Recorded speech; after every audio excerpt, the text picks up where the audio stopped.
There's a small town in northern Maine called Duskwood, just a blip on the map. A foggy place nestled between dead forests and an abandoned railway that hasn't run a train since 1989. People there keep to themselves. No one moves in.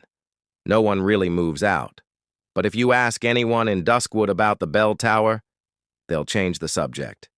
Fast. Because the bell hasn't worked in decades. Not since the fire. The tower sits on the old public library, a Gothic stone building left to rot after a lightning strike in '91. People say it was condemned, but if you walk past it on certain nights, especially near 2 a.m., you might hear the bell. Just once. A single, slow chime. Deep, hollow. Like it's calling someone. When I was a teenager, I lived right outside Duskwood. My cousin Jamie lived in town and swore he'd heard the bell once. Said it happened the night before his friend Luke went missing. He was 16. Gone without a trace.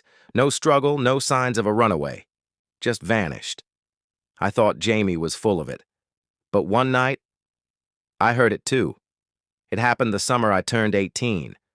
I'd come to stay with Jamie for a couple weeks. He was still obsessed with the bell, still convinced it was tied to Luke's disappearance, and maybe others.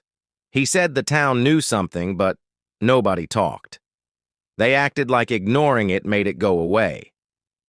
The first few nights were uneventful. Duskwood was as boring as ever. But on the fifth night, it all changed. We were up late in Jamie's room, half asleep, just talking. The window was cracked open, and then we heard it. Dong. One loud, distant chime, muffled but unmistakable. It sounded like it came from deep underground, but still echoed across the entire town. The air in the room went ice cold. Jamie sat up immediately. "That's it," he whispered. "That's the bell."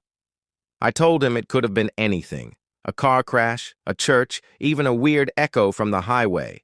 But he just stared at the clock. 1:59 a.m. "It always happens at 1:59, he said. "Exactly 1 minute before 2 a.m. And then he told me the worst part. Whoever hears the bell is next. I didn't sleep that night. I kept checking the window, waiting to hear the bell again, waiting for something.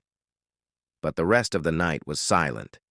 The next morning, Jamie looked like hell, pale, jittery.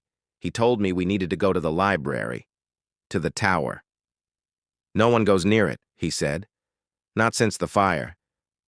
But if we don't go now, it might come to us instead."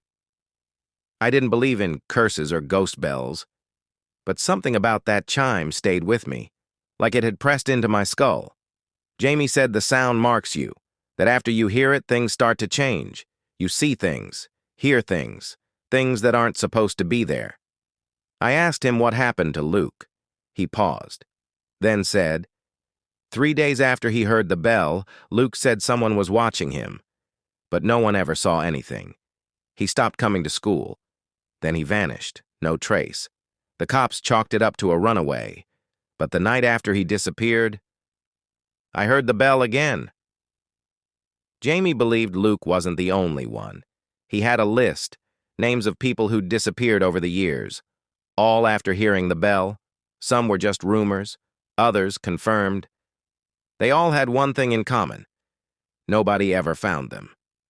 That night, we walked to the old library. It was almost 2 a.m. The building looked worse up close. Cracked stone, broken windows, roof half collapsed. The bell tower stood like a black tooth against the sky. We pushed through the overgrown lot and found the side door. Jamie had brought bolt cutters. He'd planned this. The lock snapped.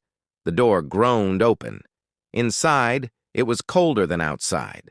Dust thick in the air. The walls were scorched in places. Black streaks climbing up like fire had tried to escape.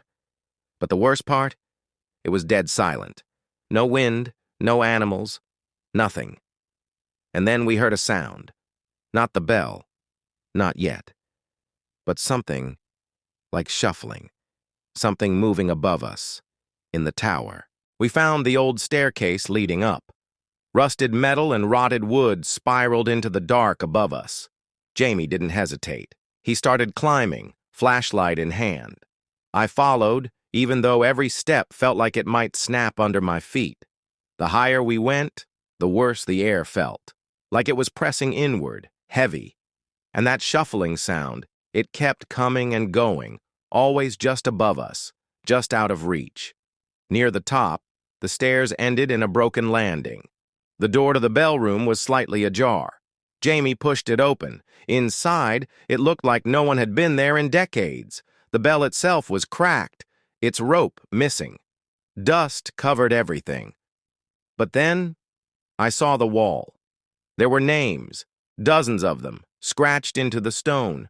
Some old, some recent, some I recognized from Jamie's list, and near the bottom was Luke. Jamie ran a hand over it. "That's them, all of them," he whispered. "They were here, all of them heard it." Suddenly, dong. The bell rang, but it didn't swing, it just rang, louder than anything I'd ever heard. My ears felt like they'd burst. I fell to my knees, clutching my head. Jamie was screaming something, but I couldn't hear. Then I saw movement, behind him, a shape, tall, thin. It stepped out from the shadows. Its face was covered in some kind of cloth. Its head twitched with the rhythm of the bell, and it held something, a small silver handbell, old and rusted.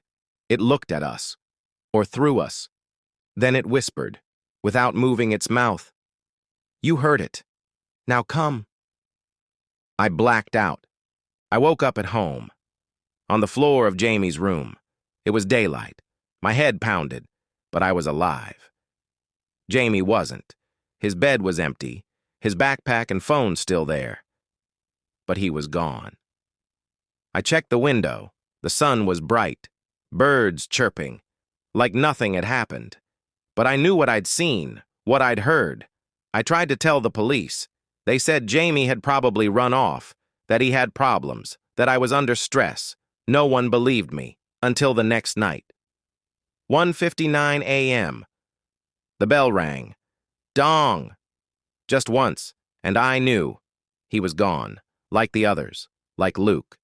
Claimed by something that lived in the tower, something that called to people through sound.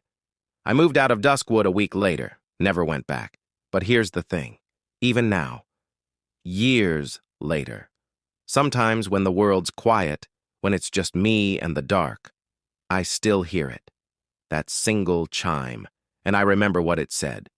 "You heard it, now come."